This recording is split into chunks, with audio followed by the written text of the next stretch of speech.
Baik, selamat sore rekan-rekan media. Pada sore hari ini, saya, Kepala Staf Angkatan Laut beserta seluruh prajurit Jalasena Samudra turut berduka cita atas gugurnya dua prajurit terbaik Angkatan Laut, yaitu Yudhistira Eka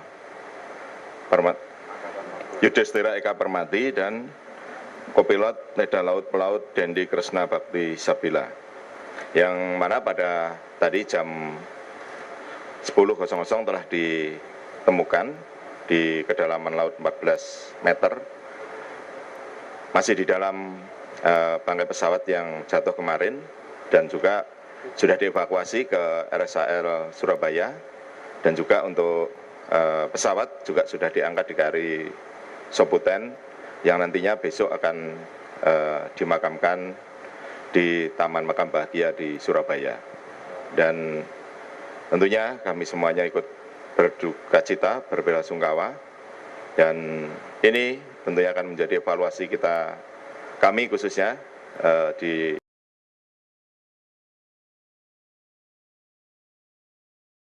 untuk mengevaluasi supaya tidak.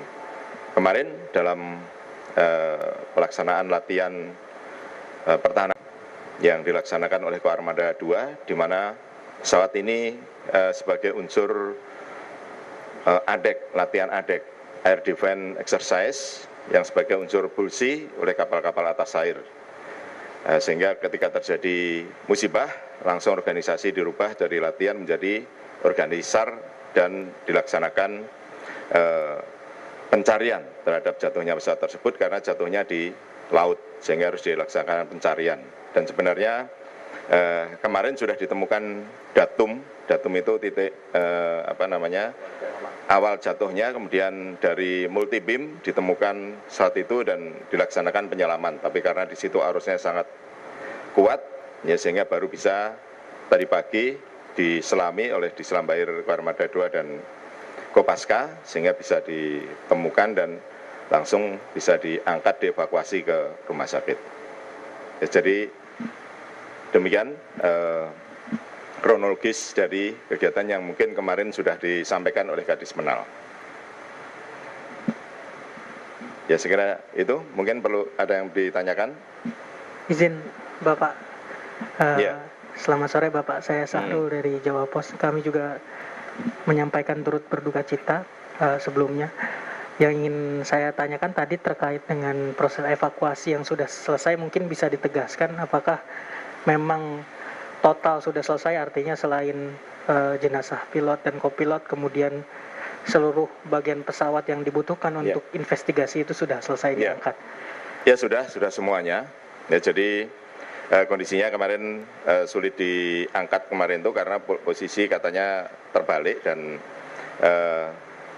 jenazah masih dua-duanya masih terpasang duduk di kursi dan masih terikat seatbelt itu, sehingga masih sulit untuk diangkat, sehingga tadi pagi baru diangkat dan semuanya sudah diangkat. Jadi dua personel, pilot dan kopilot sudah diangkat, dan juga bangkai pesawat juga sudah diangkat di KRI Soputan. Karena kita kan punya badan pesawat dan semuanya sudah bisa diangkat. Karena kita memang punya alat untuk KRI yang bisa mengangkat beratnya pesawat kan ringan itu. Kalau Bonanza pesawat latih Bonanza ringan, sehingga bisa diangkat semuanya. Izin tanya juga Bapak terkait dengan evaluasi yang akan dilakukan, tadi Bapak Kasal sampaikan, itu langkah-langkahnya kira-kira apa saja yang akan dilakukan oleh TNI AL untuk mencegah hal serupa terulang. Kemudian yang kedua yang ingin kami tanyakan juga terkait dengan tim investigasinya nanti, apakah internal TNI AL saja atau melibatkan dari luar gitu, dari luar TNI AL? Ya, nanti kita tanya dan Pusnerbal cukup dengan kita saja atau melibatkan luar. Ya, tentunya nanti kemudian Pusat Penerbangan Angkatan Laut yang lebih tahu. Ya, tentunya kita akan evaluasi supaya tadi tidak terjadi lagi, karena mengingat pesawat itu masih baru selesai harla bulan 22 Agustus yang lalu. Karena itu pemeliharaan berkala yang jam terbangnya masih banyak, 190 jam terbang, sehingga sebenarnya baru melaksanakan harla. Tapi ya itu tadi, ya dengan investigasi mungkin nanti kita bisa ketahui kenapa ini bisa terjadi seperti itu. Dan ini memang saya sampaikan untuk Bonanza jenis kapal pesawat udara Bonanza G36 semuanya kita grounded dulu untuk kepentingan investigasi. Totalnya berapa Pak yang di grounded? Kita punya 7. Baik, Pak izin, Ya. Saya Iwan dari sini mau tanya, itu dengan di groundednya pesawat Bonanza itu berarti nanti yang upacara demo udara, acara-acara demo udara dalam rangkaian Naval Base Open Day itu apakah kemudian di cancel dulu untuk sementara Ya. atau gimana? Itu aja Pak. Jadi ini kan bukan untuk kepentingan operasi, sehingga kalau hanya demo bisa kita tunda dulu. Ya kita tunda dulu, kita hentikan dulu supaya tidak untuk demo dulu. Yaitu tadi, saya kira yang lebih prioritas adalah untuk investigasi. Sehingga kalau hanya untuk demo kecuali akan digunakan untuk operasi yang sangat urgent. Nah ini baru kita laksanakan. Tapi selama tidak urgent hanya untuk misalnya latihan, demo dan sebagainya ini bisa kita tunda atau kita hentikan dulu. Ya. Izin Bapak, saya Fahri dari Detikom. Ya. Mau bertanya soal bagaimana pengecekan awal pesawat tersebut sebelum latihan gitu. Lalu bagaimana apa sebenarnya penyebab dari kecelakaan pesawat tersebut, Pak? Terima kasih. Nah, ya itu tadi. Tentunya nanti dari hasil investigasi tadi baru bisa kita nyatakan itu. Tentunya kan tidak mudah untuk menyatakan pesawat ini kenapa bisa terjadi seperti itu. Yang jelas pasti sebelum berangkat pasti sudah dicek semuanya. Dan saya kira Pusat Penerbangan Angkatan Laut memiliki standar prosedur untuk melaksanakan pengecekan maupun untuk memberangkatkan pesawat ketika ini digunakan ataupun melaksanakan operasional. Ya, dan cuaca saya lihat kemarin sangat bagus, dari Juanda sampai ke daerah operasi sangat bagus, ya visibility juga bagus. Ya makanya itu tadi kita nggak bisa menentukan langsung seperti ini. Ya tentunya yaitu dengan nanti investigasi, kemudian semua kita grounded dulu yang untuk jenis Bonanza ini, nah tentunya nanti akan dilaksanakan pengecekan secara total sehingga untuk mengetahui kenapa ini bisa terjadi seperti itu. Oke, selamat sore Pak Yudo. Saya Arbida dari Media Indonesia. Pak, tadi anggota Komisi 1 DPR RI, Dev Laksono itu mengatakan menurutnya perlu ada reformasi di dalam SOP tubuh TNI menanggapi jatuhnya pesawat Bonanza. Nah, itu bagaimana tanggapan Pak Yudo? Gimana? Tadi ada tanggapan dari anggota Komisi 1 DPR RI, Dev Laksono, yang beliau mengatakan perlu ada reformasi nih Pak di dalam SOP tubuh TNI, terkhusus TNI AL. Nah, itu bagaimana tanggapan Pak Yudo? Ya, ini saran langkah yang bagus. Saya kira kita semuanya sudah mereformasi diri ke dalam kan. Kita ada Inspektorat Jenderal di masing-masing satuan tersebut, ya, untuk melaksanakan pengecekan, kemudian para komandan-komandan juga untuk mereformasi ke dalam dengan SOP dan sebagainya ini. Saya kira itu sudah juga kita laksanakan itu. Kan juga ada pengawasan dari BPK, ya. Sehingga untuk reformasi itu saya kira sudah dilaksanakan di semua jajaran dan kita pun kan dilaksanakannya juga secara terbuka. Jadi tidak ada kan TNI sekarang yang ditutup-tutupi. Ya seperti sekarang ini, dulu-dulu mana ada kita bisa berinteraksi langsung dengan media, bisa terbuka seperti ini. Pasti semua ditutup semua supaya nggak muncul kan gitu. Nah inilah semuanya, saya kira ini juga merupakan wujud-wujud reformasi.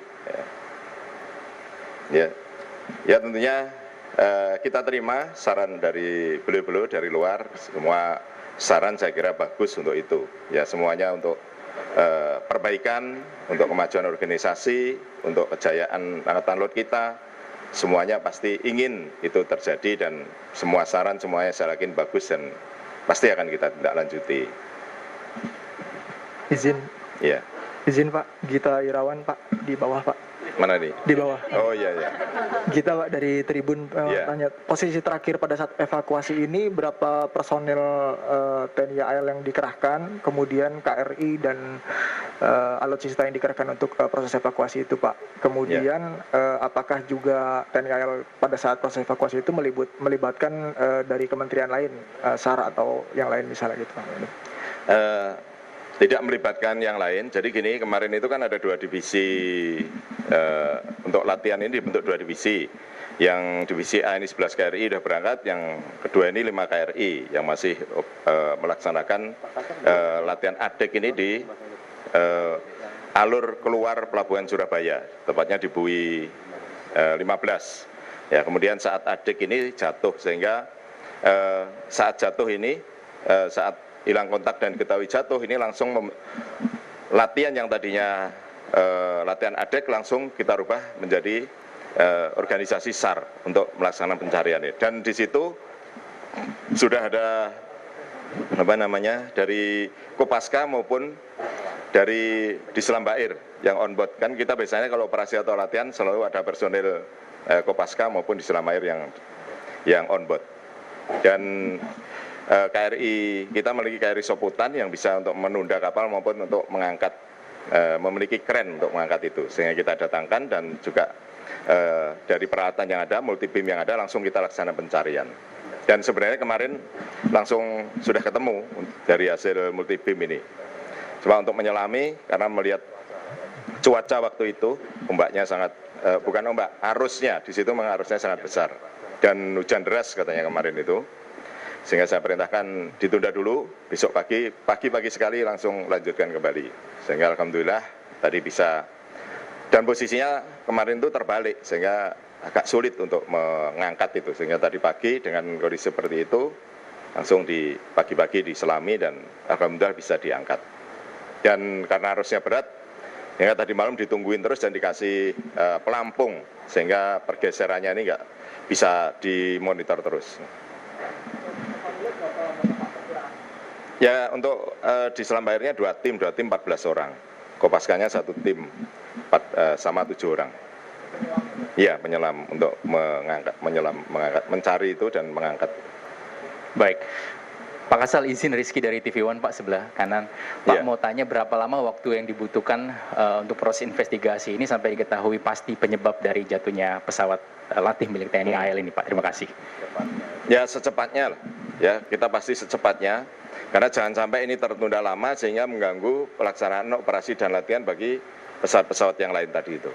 Ya, sepatnya saya pengen, nanti saya perintahkan, sebenarnya mulai kemarin itu, begitu terjadi itu saya hentikan untuk digrounded dan saya perintahkan dan push penerbal untuk melaksanakan investigasi ini.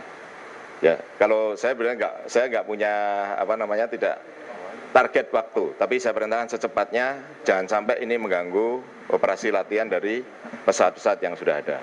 Dan tentunya juga pasti akan memberi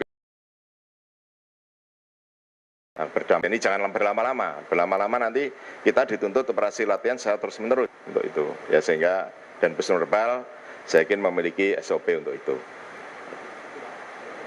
Tentunya nanti juga kita libatkan Dinas Psikologi Angkatan Laut ya untuk memberikan penguatan pendampingan pada pilot-pilot yang lain dan juga pada keluarganya.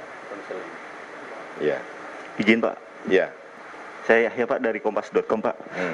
Ada beberapa pertanyaan singkat, Pak. Yang pertama terkait dengan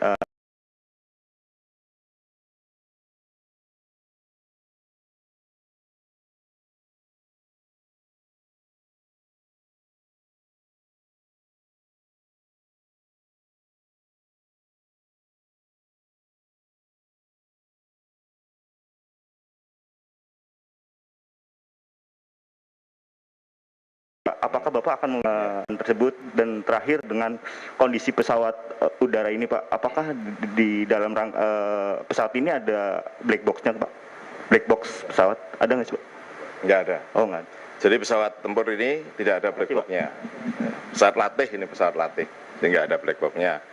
Dan almarhum keduanya mendapatkan kenaikan pangkatnya luar biasa. Yang tadi sudah cap-nya sudah turun barusan tadi.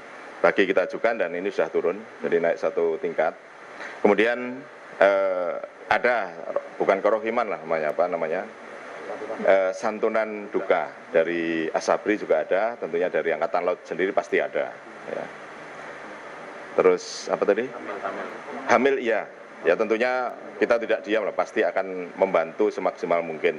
Karena ini korban saat mereka melaksanakan tugas operasi walaupun untuk pelaksanaan latihan. Jadi kalau Angkatan Laut itu kalau latihan itu sebenarnya sudah ikut di dalamnya adalah include operasi.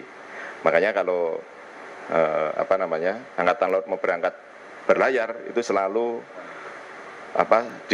didahului, digaungkan dengan diumumkan bahwa peran kapal berlayar dan bertempur. Nah, karena sewaktu-waktu di daerah operasi terjadi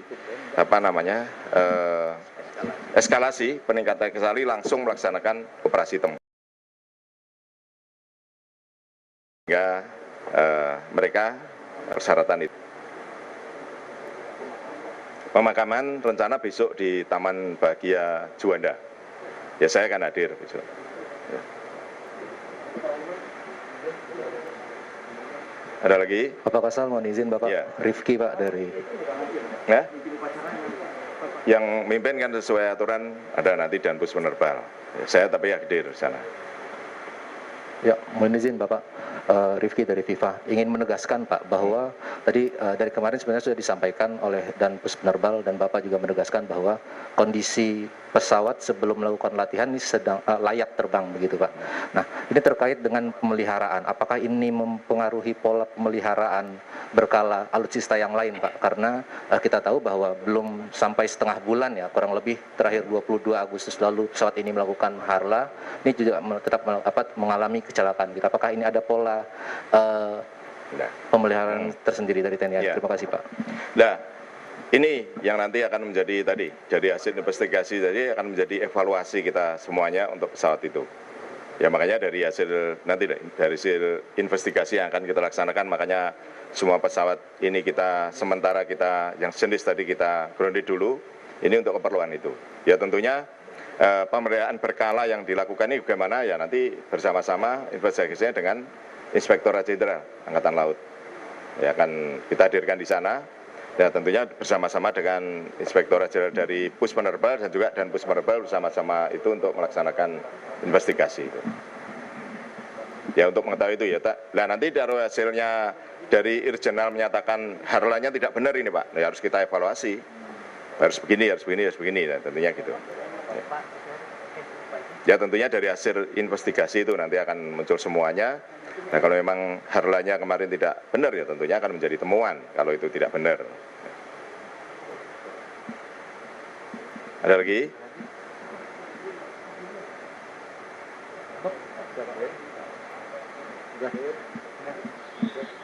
Ayo, ada lagi?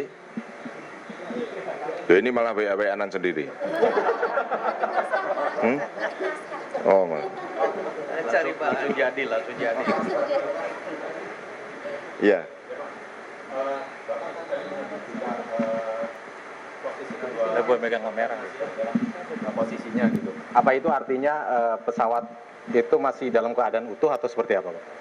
Enggak, namanya jatuh di laut nggak mungkin utuh, pasti rusak ada yang lepas dan sebagainya.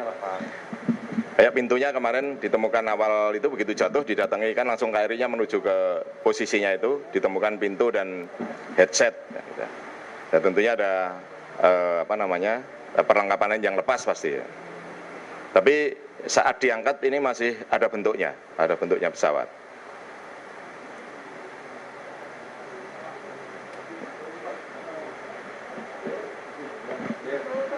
Iya. Terkait proses investigasi itu artinya yang diturunkan itu Irjenal ya Pak? Iya. Apakah juga akan melibatkan dari Kemhan atau Mabes TNI atau matra lain mungkin atau gimana Pak? Ya, enggak, sementara dari intern kita saja. Saya kira dengan Irjenal kemudian dari Pus Penerbal, ya nanti tentunya dari insan penerbangan Angkatan Laut kita libatkan, ya para senior mungkin yang dulu pernah menjabat di situ juga bisa kita libatkan. Gitu.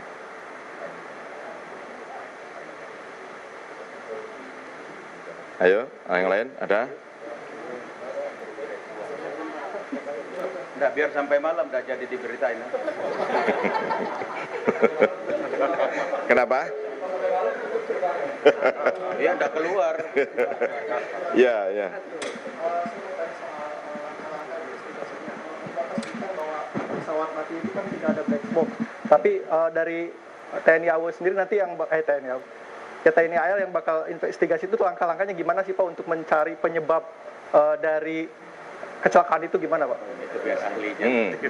Ya sebenarnya nanti ahlinya ya di inspektorat sama di sana ya untuk pesawat ini ya. Ya saya kira dari Pusmerbal sudah tahu lah tentang hal seperti itu. Kan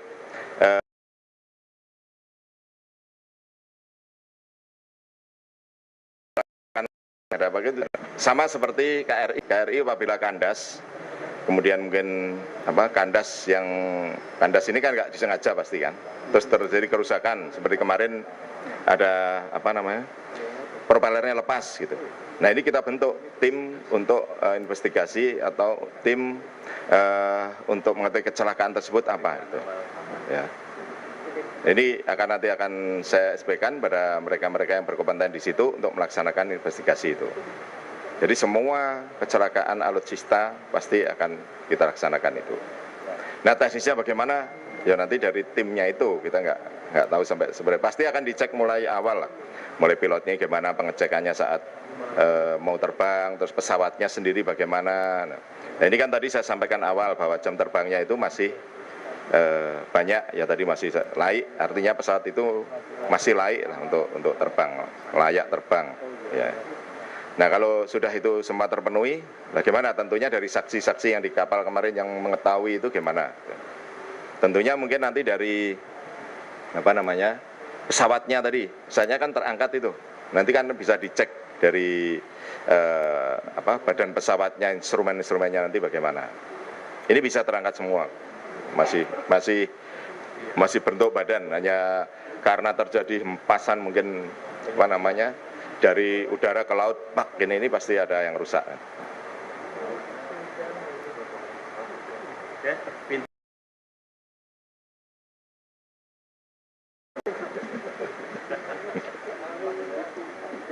Ya. Kenapa?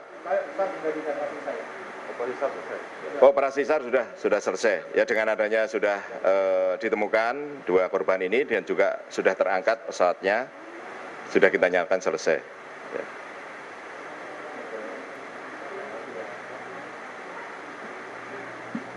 Lagi? Semua. Ampun. Tadi saya suruh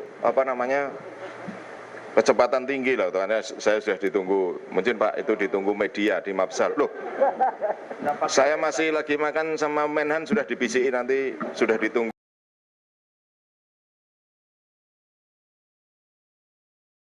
Kecepatan tinggi tadi, yang tadinya pomalnya 2 langsung kita tambah jadi 8 itu. Pak Kasal, karena Bapak Kasal minta menunggu yang ditanya, saya nanya Pak, tadi kalau tidak salah Bapak Kasal dapat hadiah pistol dari Menhan. Bukan Pak, bisa dijelaskan Pak, dalam rangka apa kemudian pistol itu seperti apa? Ya pistol hadiah dalam rangka apa? Ya dalam rangka ini dong. Dalam rangka hadiah. Ya kita hadir tadi yang dapat kan juga Pak Kasal, kemudian dan Korbrimob juga dapat. Itu kan pistol dari Pindad yang putih bagus itu. Pengen. Lah namanya dia saya nggak tahu kan karena hadir atau mungkin kita berhasil telah mendidik para Komcat ya dengan baik yang tadi. Loh ini nggak kesana tadi ya? Enggak Pak. Kan kita nunggu Bapak di sini tadi. Oh. Sampai Kasal tadi. Komcatnya kan tadi bagus, sudah ditampilkan semuanya di depannya Pak Pres. Sampai Kasal tadi makan sudah dikunyah langsung ditelan. Pak. Ya, Pak, ini kan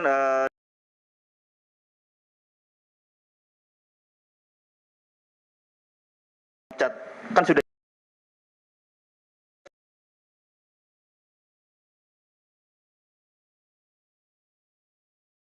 dari amaratnya Presiden kembali lagi ke pekerjaan semula.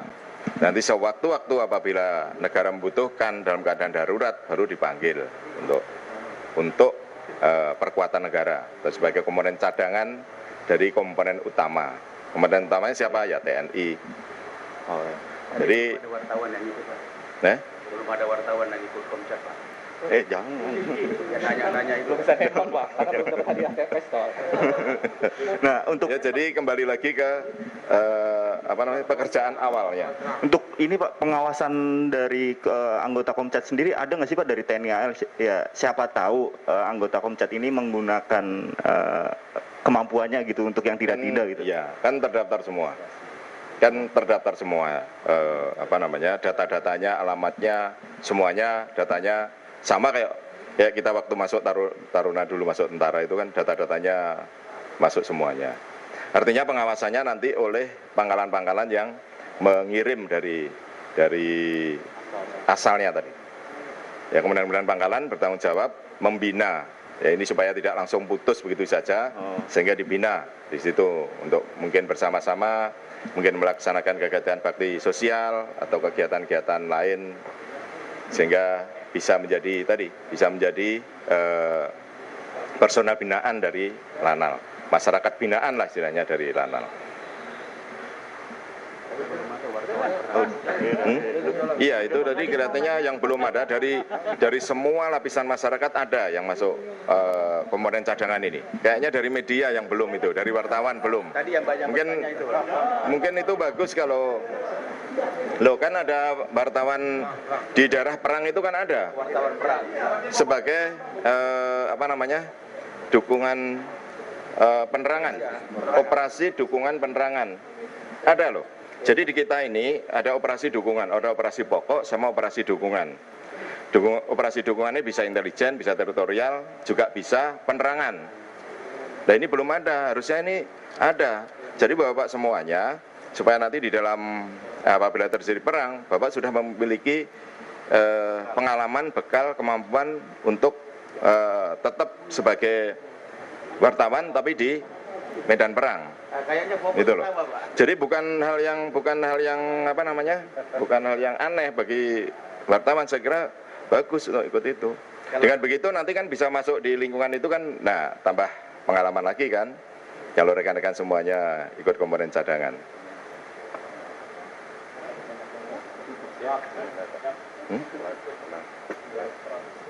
Atau didaftar aja langsung semua.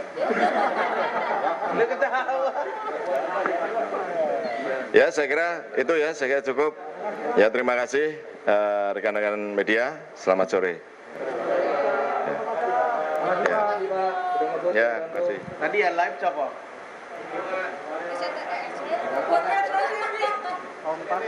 STV. Itu one Kompas ini. Ya, ini masih terus. Oh, udah. Masih. Kenapa? Udah di halo-halo dari sana itu. Ya, udah, terima kasih. Selamat sore. Ini Pak, ini komandan kami Pak.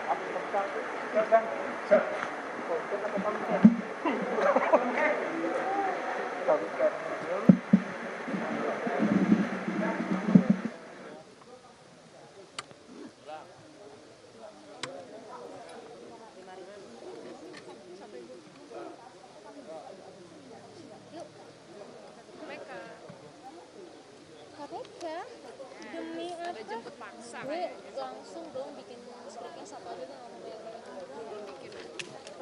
Ya jadi mobil. Yuk, gue ketawa kecewa.